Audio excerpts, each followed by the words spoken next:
Good evening, everyone. Lovely to see you on this beautiful summer day. Even though we're not at summer yet, it feels very much like a summer day and very warm in the sun and very relaxed. And I said to Allison that I saw her arms for the first time in a long time. People are wearing short sleeves, and it's very interesting to see people's arms. So I want to continue tonight on a specific topic that I brought up last Saturday, and it's the theme for the week. And it's a very subtle teaching, and yet it's an extremely important teaching. So I'll recap a little bit because I know some of you were not there on Saturday. So the question was that Zazen is our teacher. And so we sit in Zazen receiving the teacher, but we also sit as a learner, somebody who is learning. And this aspect of practice is extremely important, that we are actively learning when we are sitting Zazen. I could stop there and leave it at that, but it's actually very subtle matter. We don't have a teacher without a student, and we don't have a student without a teacher. So for the student and teacher, both have to appear. And of course, we appear in the phenomenal world, each in a in a body that we can look at and recognize. And so when we sit Zazen, this question of teacher is a little bit more abstract or difficult to hold on to, because Zazen cannot be grasped. There is absolutely nothing to hold on to in Zazen. And when we sit with Zazen as the teacher, we must sit in a posture of listening, of learning. And that is it's a very subtle place to be in practice. And yet, we've all been saying for a long, long time, almost every teacher I know says, oh, Zazen is your teacher. But what about the learning? What about that? It's the really, really important part of practice. What are we doing? What is that learning aspect, and what is happening in that? So in that posture of attention and presence, we could also say that there isn't exactly anything that we can hold on to that would be learned. So the learning aspect of practice then, in sitting with Zazen as teacher, is we are simply learning to be Buddha. And that cannot be grasped or held onto, and yet it is a posture of being awake and present and receptive to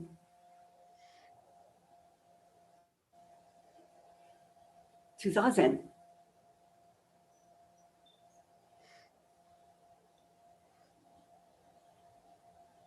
This balance then of teacher and student, of being teacher and student as one. Nobody is interfering with us in Zazen, so we are there on our own, on the cushion, facing the wall, a little bit independent, even though we are together with everyone in practice. But at the same time, we are that Buddha sitting in the emptiness of Zazen. So the practice of learning is also the practice of being emptiness. The learning is an awake being. And when we come into the practice of Zazen and we sit, we can consciously say, what is this? Consciously enter the state of learning. And it is a pure, awake, receptive state as the practice of Zazen. Once again, Zazen is so difficult because we can't name it. We can't say what it is. It cannot be grasped. It's ungraspable. It's ineffable. And yet here's this body sitting there.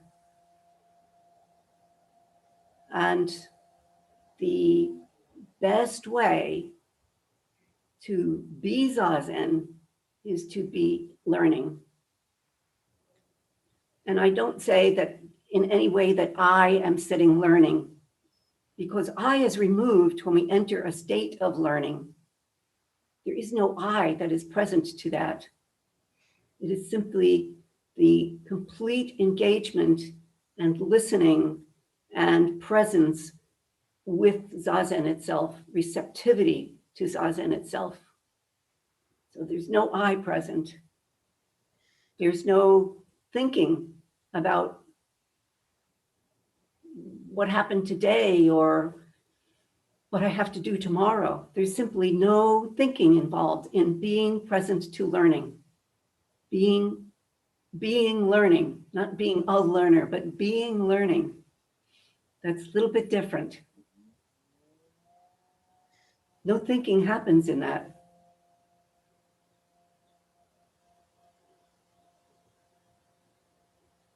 You know, there are many situations that we come to that we are present to something and we're waiting for something to happen. Maybe we go to a lecture and we're sitting in an auditorium and we're not particularly thinking because we're waiting for something to happen.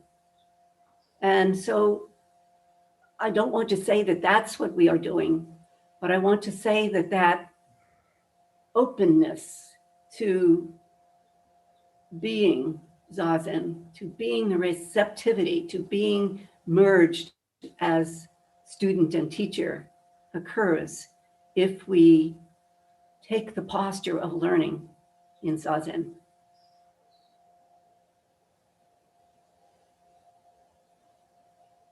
It's so subtle and it's extremely important.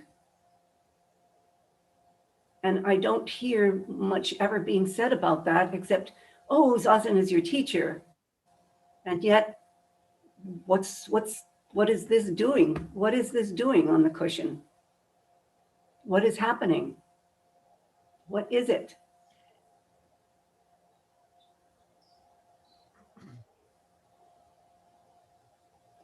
So I leave you to question, you know, it's difficult to describe any more than I have described it. Yet it's extremely important. So maybe you have some questions that you can bring to this of any kind.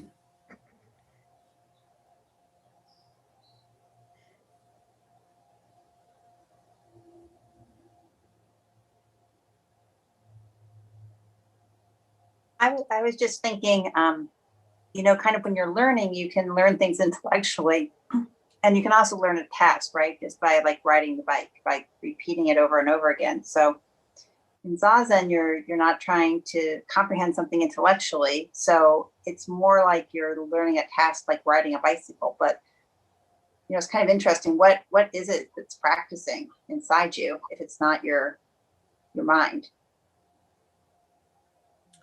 So is that a question, Kirsta, or was that a statement? I guess a statement. A rhetorical question. Yeah. I mean, here we are. We are, you know, a phenomenal appearance. We are present in the phenomenal world. And so Zazen is not something that we can exactly see, but yet we can see. We are able to see. And so, and we can see one another. And so here we are in this presence. And what is it? What is it? And as you are correct, it isn't a skill that we are learning. To sit Zazen is not a skill. So it is not that at all, that we are doing nothing intellectual about it at all. It is a pure presence of receptivity, of learning, openness to learning, whatever gift Zazen is going to bestow upon us, of realization of Buddha mind. I wanted to share an experience I had in December 2019, right before COVID came on board. And I think I attribute I took a train trip because I don't like to fly. I went to visit my aunt in Toronto, Canada, and I might have spent 8 days on the train. And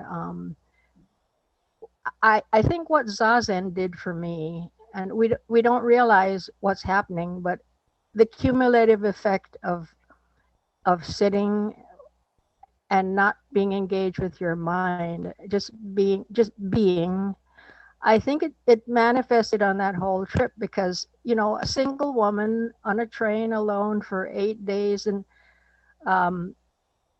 ending up when I got to Toronto, I didn't know a thing about currency. I didn't know how to navigate the bus system, the train system, but somehow I was calm the whole time because my mind was not involved. I just took each moment and I let everything unfold.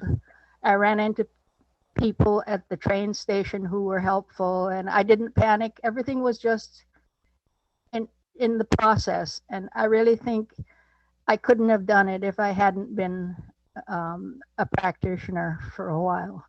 So yeah, so that's one of the benefits I think of Zazen. Yeah. Well, we've been studying a particular book that teaches about the body and the, eyes, ears, nose, tongue, mind. All of these are just an aspect of Buddha mind. They are the natural, they are emptiness itself. They are the skandhas that we ourselves are not in the action of seeing. Seeing simply occurs because that's what the eyes do. Nobody taught you to see. And the ears, we hear, we just naturally hear. And once again, nobody taught you how to hear something. You just hear. And the same with taste, touch, objective mind, realm of eyes. All of that is simply emptiness itself. And so there is no ego to be present or to interfere with any of these actions, with any of these natural skandhas, these natural abilities that we are given, with that we are. And so when we practice in this way and we allow the ego to fall away, we can be in the world as you were, Joan, and maybe are now, I hope, without the encumbrance and fear of what comes next. That we have the confidence to be able to be in the world and to know that we will be okay with whatever happens. And so Zen is a kind of fearlessness, because we are able to interact or do what needs to be done. So you can go to Toronto and be just fine. So, yeah. Eido-san, when you were saying earlier that we're being learning, and then listening to some of the comments and questions that have come up since then. What came up in my mind when you said that, being learning, I flipped that around, and it seems to me like it's learning being. Well, you could say that, but I want you to jump into being. Hmm? I want you to jump into being, because learning is the completion of Zazen. And of course, being is that. But if we don't recognize learning, then what is doing? Where is the receptor? And you can say, yes, we are learning being, but I want you to be being. And in the presence of learning, being learning. Maybe those are inseparable. But the state of learning in Zazen is complete openness to the receptivity of Zazen. And that's all I'm making that distinction for us to experience that, the state of learning.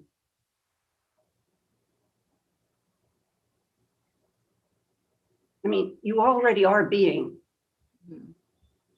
You're not being.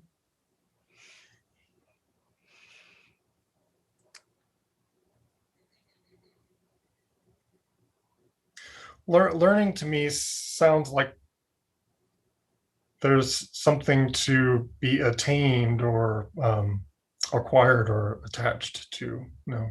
Right. That would be an intellectual response to learning. There's nothing intellectual in this state of learning.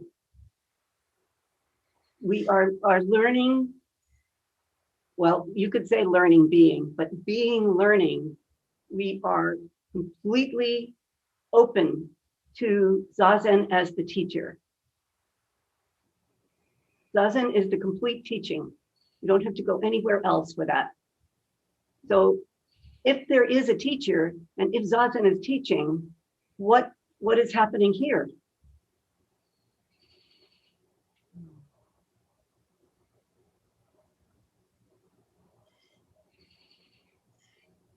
What is sitting? What is being done? Because Zazen is not some restful place that we get all relaxed in. It is an active work, an active exchange of the universe showing itself to us. Mm-hmm. The myriad things coming forward. The universe is expressing itself. And learning must take place to complete the teacher.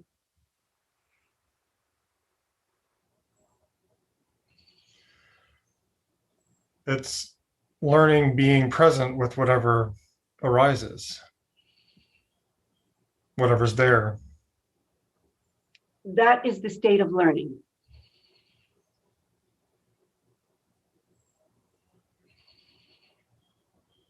And it is a pure state. There is no thinking in it. It is not, there is no ego involved in it. It is the simple and pure action of the receptivity of Zazen.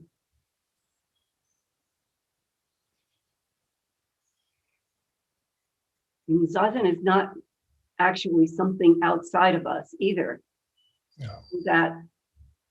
So that this the joining together must take place. I'm talking, a student teacher, the student, the learning, and the teacher of Zazen. And of course, in Zen practice, this also manifests in the phenomenal world as teacher and student, or teacher and student. And those are constantly being exchanged and in a fluctuation of movement. And as we spoke last week about, we spoke about the poet and revision. So we are continually in the posture of revision also, because we are never the same as we come to Zazen. And Zazen itself is never the same. So we don't come into it with some pre-knowledge or expectation of any kind. We simply come to it in a pure and incredibly simple way of openness. And openness is learning.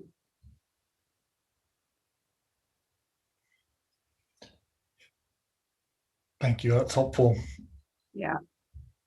You know, I mean, I understand that I'm making a very subtle distinction here.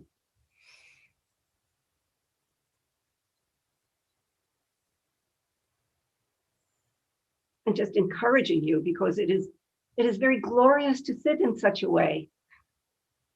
Just, here you are. Okay, let me have it. Come in, universe. Here we are. Show me what you got. I'm open.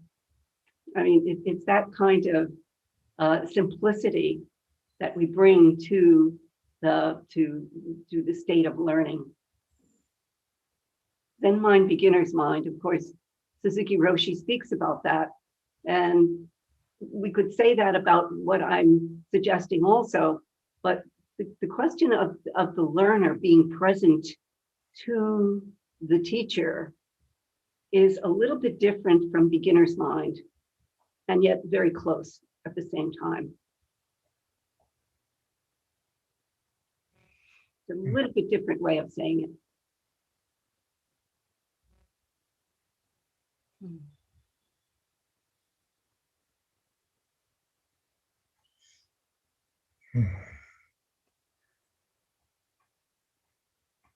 I'm struggling with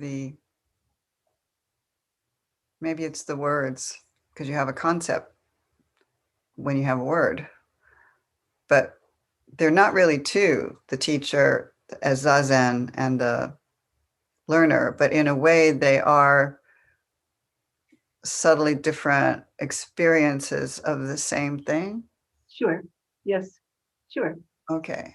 Yeah. I mean, it's very hard because, you know, I mean, typically we don't say anything to anybody. They come in the door and you point to a cushion and they sit on the cushion. You know? You hope something good happens or something nice happens, or they find it interesting and want to come back and find out, you know, whatever was there.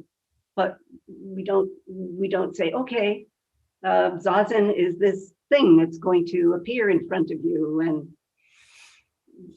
there aren't any words that we can say. So we simply use some words to try to point to an activity, to point to the phenomenon of the activity. So the learning is not an object. It is a state of action. It's an active being Zazen, being with Zazen.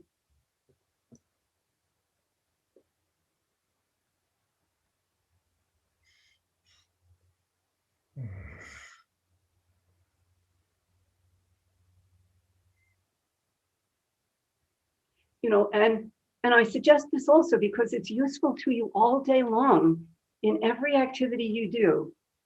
When you come upon something, if the learner is open, then there's no calamity. You know, like Joan, the learner was open when she arrived in Toronto, and so there was no struggle. Well, I don't know what this money is, but maybe, sir, can you please show me what these coins mean? You know, if somebody helps you and you get along and it all is okay. And so in every action throughout the day, if we are in the state of learner or learning, then we are completely one with whatever it is we are with. and not, not wrapped in ego around whatever it is that we're called to be with. Just straight activity, just that.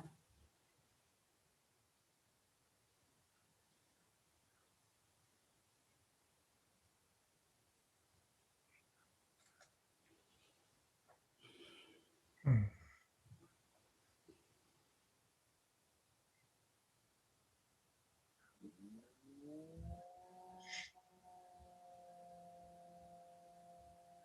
I mean, even though, we sit in Zazen and the ego falls away, somebody's there. You're there. You are still there. This life is still there. Would you say that when our ego falls away, that I believe that it's a positive thing to be in a state of vulnerability, Sure. where you're not defensive, and if you let what happened happen. Right. I think that's a good thing. It is a good thing. I mean, I also don't want to suggest that we don't have boundaries as human beings, because we do. And we should have healthy boundaries around not being misused or abused or threatened or anything like that. So there should be healthy boundaries, and recognizing that that is a correct position to be in relationship to all other human beings. That as a human being, we should not be mistreated in any way by anybody else. And if that occurs, we have to stand up to that and say that is abusive. Please do not do that. So I just want to make that clear. And that is not an egotistical action. That is simply a correct action for the recognition of the correct behavior of human beings.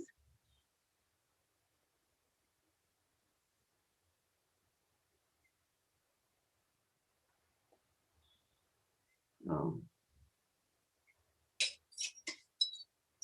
This is probably not the right way to think about this, but if Zazen's not changing us intellectually, what is it changing in us? I have no idea.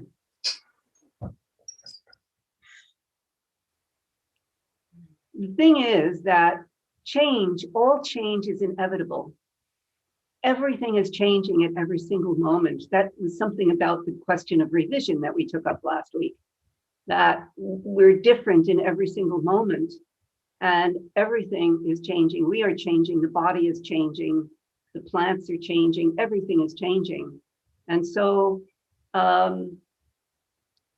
perhaps our practice of Zazen allows us to totally accept that truth of life, that everything is changing. And whether that's one of the big questions is, does Zazen have a use of some kind? And most people would say probably not, and yet we are transformed by it. We're continually transformed by the practice of Zazen. So what change takes place, to me, does have to do with learning. If we are open to learning, we are open to transformation. And so that transformation is taking place in very, very subtle ways. I mean, for instance, we ultimately, if we continue to practice Zazen, we ultimately see the depth of our suffering and want to say, I don't need to do that anymore. I'm giving up suffering. I do not need to suffer anymore. Not that there isn't suffering in the world or that we don't recognize it. We do see suffering in the world, but it's no longer a personal suffering. And that makes a huge difference to us. And that is transformation in itself. So Zazen allows us to see through the ego and to see the mechanism of the ego and the ways in which it has not benefited us in many ways. So that process is taking place very subtly over a long period of time as we continue to sit. But when we say, does it have a use? We don't say so because we don't. I don't know. I can't answer that.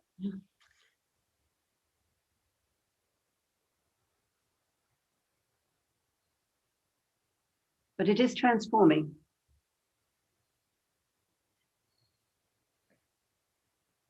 And it is the practice of awakening and the practice also of being awakened.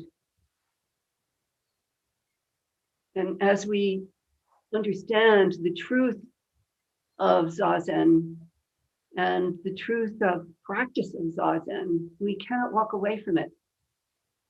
We cannot deny it.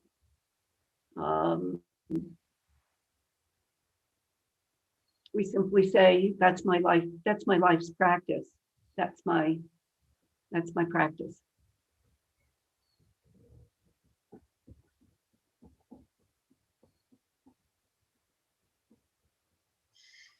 I asked, if you recall, I asked Inoue Kondo Roshi that question because many people come to Zazen maybe once or twice and nothing happens, and they didn't have a big woo, they didn't levitate on the cushion or anything like that. And so they just walk away. But Kondo Roshi said, that's their business. He said, however, if you continue to practice and you really do see the truth of Zazen, to stop practicing is irresponsible. It's spiritually irresponsible to walk away from it. So we could perhaps think that suffering, would be on the doorstep if we ignore that truth of that awakening.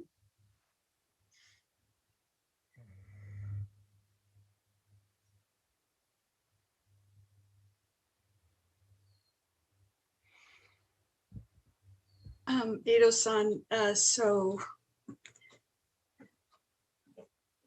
with time we become aware, we see the depths of our suffering, and then it no longer is personal suffering, yet we're aware of suffering. I guess I'm grappling with that a bit.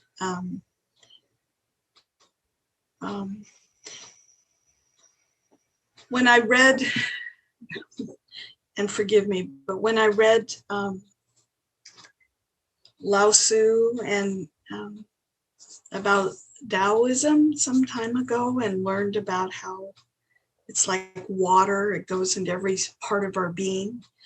And if I'm sitting Zazen and the universe is coming in and then it shows me my suffering or I experience my suffering, if I don't sit back down on that cushion again, then the ego doesn't have a chance to, and I don't even know how to describe what I'm trying to ask.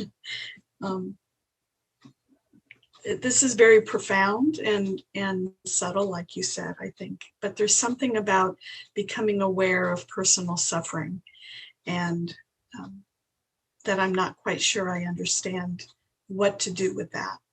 I mean, it could be anxieties, it could be depression, it could be emotional, it could be physical.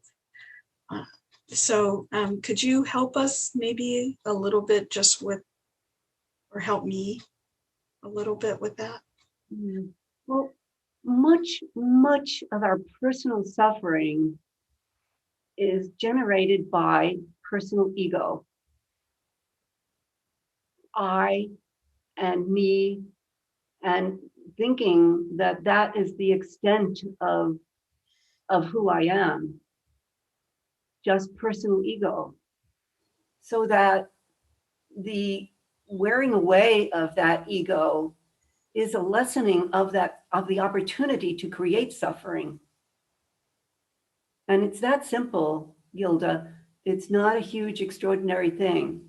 It's the seeing through the mechanism of ego that encumbers us, causes us to act in ways that are not beneficial to us, that creates our personal suffering.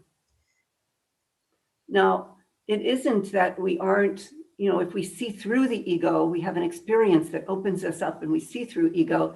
It doesn't mean that that ego isn't going to return again, but it does not have the same hold on us because it has been seen through. So it cannot rise to the same level of problem in us. We can't believe it anymore is what it comes to. You just don't believe it anymore in yourself. So it falls away and is no longer that which is, doing harmful acts. I shouldn't say harmful, but acts that mostly about relationships, mostly about our relationships that are our suffering. I mean, a person can be completely poor and have no food and still not be suffering in the same way that somebody who is daily in anger with a spouse or a workmate or something like that. Those are different sufferings. And so you could be poor and not suffering. But these daily kinds of things that come upon us, mostly about relationships, mostly about what we want and don't get, or wishes that we aren't fulfilled, all these kinds of things that are ego bound. When we see through that, it just doesn't have a hold on us the same way. Is that a little bit more clear? I mean, I know that you are, you deal in the field of psychology, so I am not suggesting that we not pay attention to our psychology. I'm suggesting that we grow up and that we really grow up in such a way psychologically that we can put psychology aside and no longer have to worry about psychology. Because Zazen, our practice of Zazen and psychology are two different things. They are not the same spiritually. I know you know that. And so, I have suggested that we study our personal psychology, that we know and understand ourselves clearly, and that we grow up and what is it? We wake up, grow up, and Clean up. clean up. Yeah. So we grow up and we, determine spiritually that we are going to live in a particular way. And so this is our awakening, we could say. And then we still have a lot in our life that we have to clear up. We have to be sure that we aren't repeating situations that we already grew up from. Maybe we have to clean up old relationships. We have to clean up aspects that we lived through that were maybe not so healthy. These have to be cleaned up. And those are our three tasks, major tasks. Grow up, wake up, and clean up. And that's Ken Wilber. Ken Wilber's three states of necessity. So, yeah. Thank you. Thank you very, very much. Yeah. So. It is different than psychiatric or psychological care. And but I do not deny that people are in need of psychiatric and psychological care, of counseling, and when we are in conditions in which we need counseling, we should find a counselor, whether you've awakened or not. If you need that kind of work, that's the work that you must do to clear it up for yourself so that you can live without the burden of suffering. So I don't deny psychology or psychiatry at all. And clearly there are people who are suffering massively, especially today. It's just incredibly sad. We are in a terrible earthly state right now with the profound level of mental illness. So Eido-san, with that understanding amongst us all here, I think I can, and please correct me, I think I could say that individual work by sitting Zazen is so healthy for an individual. We don't know what's happening, but just the intention of sitting Zazen is very healthy. Yes. That is different than if I'm suffering from schizophrenia or something that needs other kind of attention. Right. So there's something that is very ineffable, or something that there's something very centering, very calming, that doesn't take away from something different, some physiological problem. But if I were able to convince patients of the benefit of sitting Zazen somehow, you know, but so thank you. Yeah, but Gilda, you know, my experience with this is that somebody who is deeply critically schizophrenic, they can't sit Zazen. And there are certain situations that I don't advise it for because they just can't do it. So, and it might even be harmful, and it might even cause them to, you know, have deeper experience, schizophrenic experience. And we did have a man whose son was schizophrenic, and he sat with us at one time, and he brought his son with him to practice each time because it was the father that needed to sit because he was the caregiver of this very severely mentally ill student, his son. The son was about 23 years old. And I've told this story before, but anyway, we would be sitting Zazen and the father would sit his son on the cushion. And after about 5 minutes, maybe 6, this young man would stand up and he would scream at us and he'd say, "You're all full of mumbo jumbo." And the thing is that it's true. We were completely full of mumbo jumbo. And he would jump up and he would run out of the room and start pacing around the block. So what we did was each week a different person was assigned to walk with the young man to make sure he was okay. And then that was their Zazen practice, to just walk around and around and around the block until Zazen was over. And then the father then, you know, he would come in and go off with his father. But the father needed to sit Zazen to be able to, you know, care for his son. And it was very difficult. But anyway, we're all full of mumbo jumbo. So, yeah. So, you know, we can't just say that Zazen is for everybody. That's my feeling. So, but in counseling, there are many, many, many cases in counseling in which counseling and Zazen side by side are deeply, deeply beneficial. And somebody will work something out, you know, maybe a little bit quicker than if they were not meditating alone with the counseling, or the counseling with meditation, either way. Yeah. Okay, my friends, I say that we stay for just 1 hour, and we've gone a little bit over tonight. So I want to thank you very much for your practice and for being together tonight and all of that. And still time to go out and see the sunset. And it should be beautiful pink sky. So thank you.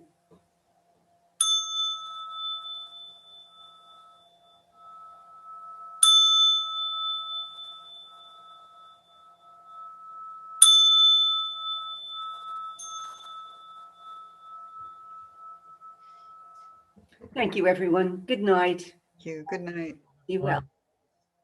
Night. Good night. Thank you. All right.